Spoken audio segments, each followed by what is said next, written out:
அனைவருக்கும் வணக்கம்.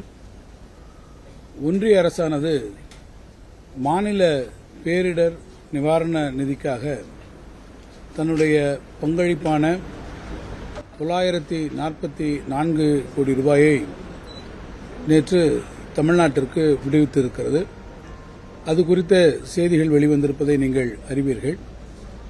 அந்த செய்திகளை குறித்து பல்வேறு கூடுதல் செய்திகளும் இன்றைக்கு பல்வேறு ஊடகங்களிலே பகிர்ந்து வரப்படக்கூடிய அந்த நிலையில் இந்த நிதியை குறித்து ஒரு விளக்கத்தை இந்த செய்தியாளருடைய சந்திப்பின் வாயிலாக நான் அளிக்க விரும்புகிறேன்.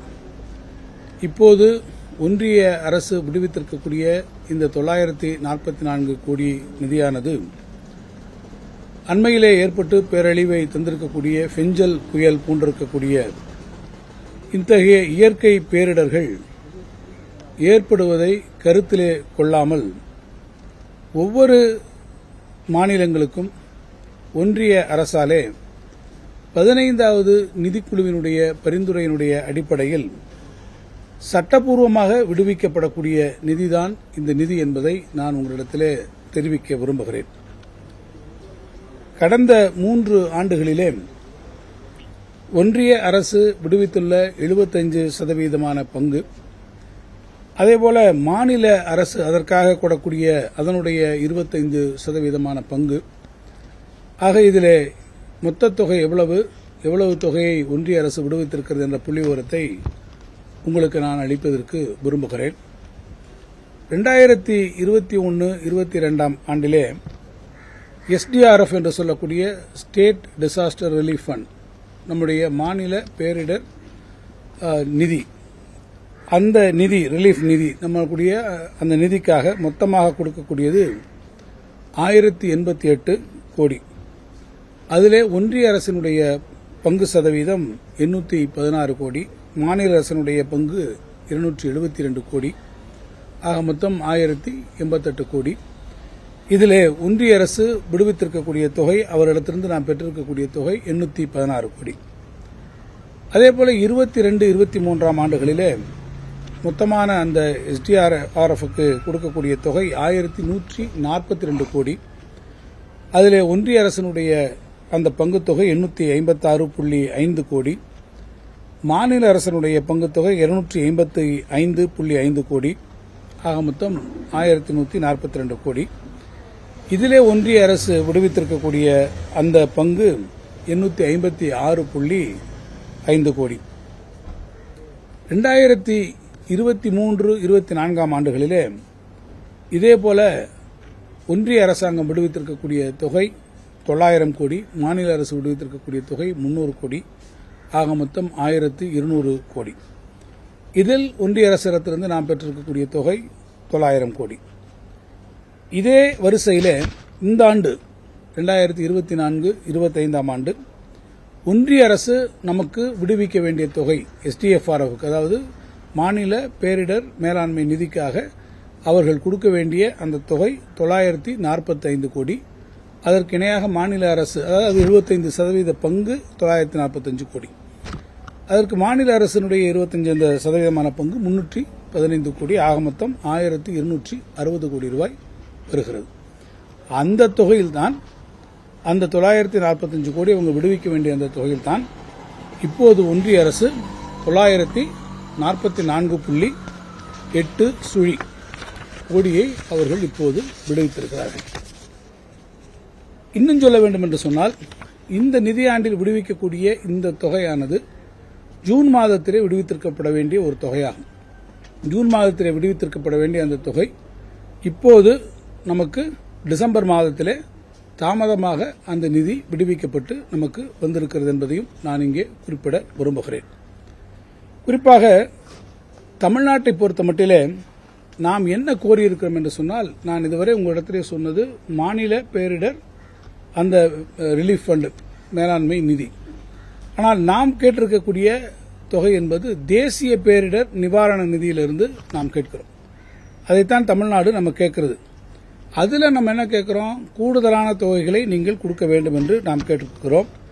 இந்த நிவாரண நிதியமானது பேரிடர்களாலே பாதிக்கக்கூடிய மாநிலங்களுக்கு இப்ப ஃபெஞ்சல் புயல் மாதிரி பல்வேறு பேரிடர் வருகிற போது அந்த புயலாலே பாதிக்கப்பட்டிருக்கிறது போன்ற புயல்களாலே பேரிடராலே பாதிக்கப்படக்கூடிய மாநிலங்களுக்கு மீட்பு தேவைகளுக்காக நிவாரணங்களுக்காக இந்த கூடுதல் நிதி ஒதுக்கம் அதன் மூலமாக கொடுக்கப்பட வேண்டும் என்று நாம் கேட்டிருக்கிறோம்.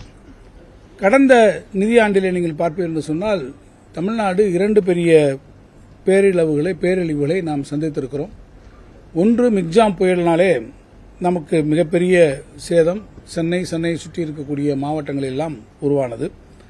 அதேபோல தமிழ்நாட்டினுடைய தென் மாவட்டங்களிலே கன மழைப்பொழிவினுடைய காரணமாக மிகப்பெரிய சேதம் நமக்கு ஏற்பட்டிருக்கிறது. இந்த சேதங்களெல்லாம் 2 பேரிடர்கள் நமக்கு வந்ததற்கு பிறகு நம்ம அந்த சமயத்தில் எவ்வளவு கேட்டோம்னா இந்த 2 பேரிடர்களுக்கு மாநில அரசினுடைய சார்பில் இருந்து இது 2 பெரிய பேரிடர் வந்திருக்கிறது. எனவே நீங்கள் தேசிய பேரிடர் நிவாரண நிதியிலிருந்து எங்களுக்கு கொடுக்க வேண்டிய தொகை என்பது 37,906 கோடி ரூபாய் நீங்கள் இது கொடுக்க வேண்டும் என்று நாங்கள் கேட்டோம். நாம் கோரிய தொகை 37,906 கோடி ரூபாய். ஆனால் ஒன்றிய அரசு அதற்கு அளித்த தொகை மிகச் சொற்பமாக தேசிய பேரிடர் நம்முடைய நிவாரண நிதியிலிருந்து நமக்கு கொடுத்த தொகை வெறும் 276 கோடி ரூபாய். நாம் கேட்டது 37,906 கோடி ரூபாய் தேசிய பேரிடர் நிவாரண நிதியிலிருந்து கேட்டோம். நாம் கேட்டதிலே 1% கூட அந்த நிதி ஒன்றிய அரசிடத்திலிருந்து அன்றைக்கு விடுவிக்கப்படவில்லை. நமக்கு கிடைத்தது வெறும் 276 கோடி ரூபாய். இப்போது தமிழ்நாட்டினுடைய 14 மாவட்டங்களில் இப்போது நடந்திருக்கக்கூடிய இந்த ஃபெஞ்சல் புயலானது பெரும் உயிரிழப்புகளையும் வாழ்வாதார பாதிப்புகளையும் ஏற்படுத்தி சென்றிருக்கிறது என்பதை நீங்கள் மிக நன்றாக அறிவீர்கள். இந்த புயல் பாதிப்பினாலே தற்காலிகம் மற்றும் நிரந்தரமான நிவாரணங்களை கேட்டு அதற்கான மீட்புப் பணிகளுக்காக 6,675 கோடி ரூபாய் தேவைப்படும் என ஆரம்ப கட்ட மதிப்பீடுகளை செய்யப்பட்டிருக்கிறது. ஃபெஞ்சல் புயலானது ஏற்படுத்தியிருக்கக்கூடிய இத்தகைய பேரிழவுகளை குறிப்பிட்டு நிதி விடுவிக்க வேண்டும் என்கின்ற கோரிக்கையினை நம்முடைய மாண்புமிகு தமிழ்நாடு முதலமைச்சர் அவர்கள் நேற்று அளித்திருக்கக்கூடிய நிலையில் ஒன்றிய அரசினுடைய அலுவலர் குழு நேற்று நேரடி ஆய்விலே ஈடுபட்டிருக்கிறார்கள். நான் இந்த செய்தியாளர் சந்திப்பின் வாயிலாக இந்த நிதி விடுவிப்பிலே இருக்கக்கூடிய விளக்கங்களை உங்களிடத்திலே நான் எடுத்துச் சொல்லியிருக்கிறேன். இப்போது ஃபெஞ்சல் புயலாலே பாதிக்கப்பட்டிருக்கக்கூடிய தமிழ்நாட்டு மக்களினுடைய துயர்மிக்க இத்தகைய சூழ்நிலையில் அவர்களுக்கெல்லாம் ஆறுதலாகவும் அவர்களை ஆதரிக்கக்கூடிய வகையிலும் ஒன்றிய அரசானது தேசிய பேரிடர் நிவாரண நிதியிலிருந்து உடனடியாக இந்த நிதியை விடுவித்து தமிழ்நாட்டு மக்களுக்கு அவர்கள் ஆதரவு கரம் நீட்டிட வேண்டும். புயலாலே பாதிக்கப்பட்டிருக்கக்கூடிய இந்த மக்களுக்கு உரிய நிவாரணங்களும் மீட்புப் பணிகளையும் வழங்குவதற்கு உறுதுணையாக இருக்க வேண்டும் என்று நான் ஒன்றிய அரசினை கேட்டுக் கொள்கிறேன். இதுதான் இந்த பேட்டியினுடைய சாராம்சம். இது நமக்கு வந்திருக்கக்கூடிய நிதி என்பது எப்போதும் கொடுக்கக்கூடிய அந்த நிதி வந்திருக்கிறது. நாம் கேட்டிருப்பது தேசிய பேரிடர் நிவாரண நிதியிலிருந்து நமக்கு உரிய நிதி வேண்டும் என்று நாம் கேட்டிருக்கிறோம். இப்போது வந்திருக்கக்கூடிய இந்த 944.8 கோடி ரூபாய் என்பது எப்போதும் நம்முடைய மாநில பேரிடர் நிவாரண நிதிக்கு ஒன்றிய அரசு வழங்கக்கூடிய அந்த தொகையினுடைய இன்ஸ்டால்மெண்ட் என்று சொல்லக்கூடிய அந்த தொகைதான் இப்போது முதல் கட்டமாக நமக்கு வந்திருக்கிறது என்பதை நான் இந்த செய்தியாளருடைய சந்திப்பின் வாயிலாக அனைவருக்கும் தெளிவுபடுத்த விரும்புகிறேன். ஒன்றிய அரசினுடைய அலுவலர் குழு வந்திருக்கிறது. மாண்புமிகு முதலமைச்சர்கள் நேரிடத்தை அவர்கிட்ட சொல்லியிருக்கிறார்கள். மாண்புமிகு நம்முடைய பிரதமர் அவர்களை சந்திப்பதற்கும் நம்முடைய நாடாளுமன்ற உறுப்பினர் அவர்கள் எல்லாம் நேரம் கேட்டிருக்கிறார்கள். எனவே நம்முடைய கோரிக்கையை வைத்திருக்கிறோம். நம்ம மதிப்பீடுகள் தயார் செய்யப்பட்டு இப்போது 6,675 கோடி ரூபாய் அளவிற்கு அது இருக்கிறது. சேத மதிப்பீடுகளை நாம் தந்திருக்கிறோம். அந்த ஒன்றிய குழுவும் அவர்கள் வந்து பார்த்துவிட்டு செல்வார்கள். எனவே நான் இந்த செய்தியாளருடைய சந்திப்பிலிருந்து கேட்டுக்கொள்வதெல்லாம் மாநில பேரிடர் நிவாரண நிதிக்கு எப்போதும் வழங்கப்படக்கூடிய தொகையாக இருக்கக்கூடிய இந்த 944 கோடி ரூபாயை தாண்டி தேசிய பேரிடர் நிவாரண நிதியிலிருந்து இத்தகைய இப்போது நடந்திருக்கக்கூடிய ஃபெஞ்சல் புயல் நிவாரணங்களுக்கு மீட்புப் பணிகளுக்காக கூடுதலாக அவர்கள் அதன் வாயிலாக நிதியை ஒதுக்க வேண்டும் என்று கோரிக்கையினை வைக்கிறார். 276 கோடின்றது நம்ம போன முறை கேட்டிருந்த அந்த இதுக்காக, அதாவது நம்மளுடைய மிக்ஜாம் புயலுக்காகவும் தென் மாவட்ட மழைப்பொழிவுக்காகவும் அவங்க கொடுத்திருக்கக்கூடிய அந்த தொகை அது தேசிய பேரிடர் நிவாரணத்திலிருந்து கொடுத்தாங்க. ஆனால் நம்ம கேட்டது நான் சொல்லியிருப்பதை போல ஏறத்தாழ 37,906 கோடி ரூபாய் நம்ம கேட்டோம். அவங்க கொடுத்திருக்கிறது 276. அது தேசிய பேரிடர் மேலாண்மை நிவாரண நிதியிலிருந்து அவர்கள் கொடுத்திருக்கிறார்கள். அது நம்ம கேட்ட தொகை என்பது எவ்வளவு பெரிய தொகை, கொடுத்திருக்கக்கூடிய தொகை மிகச் சொற்பமான தொகை என்பதை தான் சொல்லுங்கள். 6,625 கோடி ரூபாய் நம்ம இப்போது இருக்கக்கூடிய மதிப்பீடுகளை நாம் கொடுத்திருக்கிறோம். அவங்க ஒன்றிய அரசிலிருந்து அந்த அலுவலர்கள் குழு நேற்று வந்திருக்கிறார்கள். முதலமைச்சர் அவர்கள் அவரை சந்தித்திருக்கிறார்கள். அவர்களிடத்தில் முதலமைச்சர் அவர்களும் இந்த கோரிக்கையை நேற்று கொடுத்திருக்கிறார். இப்போது வரை நான் காட்டியிருக்கிறதுல இதிலிருந்து நீங்கள் எதை கற்றுக்கொள்ள, இதிலிருந்து என்ன இன்ஃபர் பண்ணுகிறதோ அதை நான் உங்கள் முடிவு கொடுக்கிறேன். ஆனால் இது குறித்து விளக்கத்தை கொடுப்பது என்னுடைய கடமை என்கின்ற காரணத்தால் நிதியமைச்சர் என்ற முறையிலே நான் கொடுத்திருக்கிறோம். காரணம், நாம் கேட்கக்கூடியது நமக்கு வந்திருக்கக்கூடிய இந்த பேரழிவுகளின் மூலமாக ஏற்பட்டிருக்கக்கூடிய தொல்லைகளும் துயரங்களும் அழிவுகளும் அதிகம். எனவே நாம் மதிப்பீடு செய்து ஒரு இடத்துல கொடுக்கிற போது அந்த மதிப்பீடுகளுக்கு உரிய வகையிலே நிவாரணம் கொடுக்க வேண்டும். எப்போதும் கொடுக்கக்கூடிய நிவாரணத்தை தான் கொடுத்திருக்கிறார்கள். இந்த புயலுக்காக வந்திருக்கக்கூடிய நிவாரணத்துக்கு கூடுதல் நிதி தேசிய பேரிடர் நிவாரண நிதியிலிருந்து ஒதுக்கப்படவில்லை. அதை ஒதுக்கி தர வேண்டும் என்பதுதான் நம்முடைய கோரிக்கை.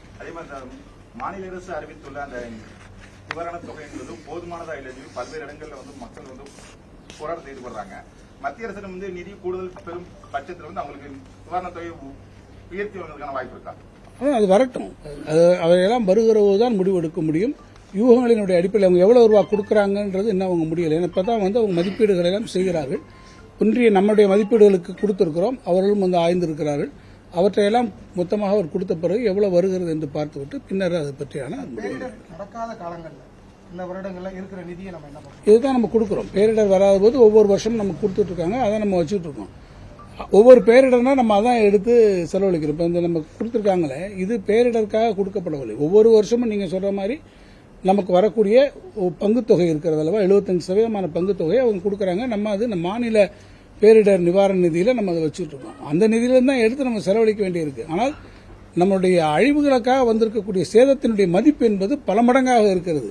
எனவே அதற்கு கமன்சரேட் பண்ணக்கூடிய அளவிலே நீங்கள் தேசிய பேரிடர் நிதியிலிருந்து கொடுக்கணும். இப்போ இந்த பெஞ்சல் புயல் வந்துவிட்டது என்று சொன்னால் இந்த அழிவுகளுக்காக என்ன கூடுதல் நிதி நமக்கு தேவை என்பதுதான் நம்முடைய சூழ்நிலை.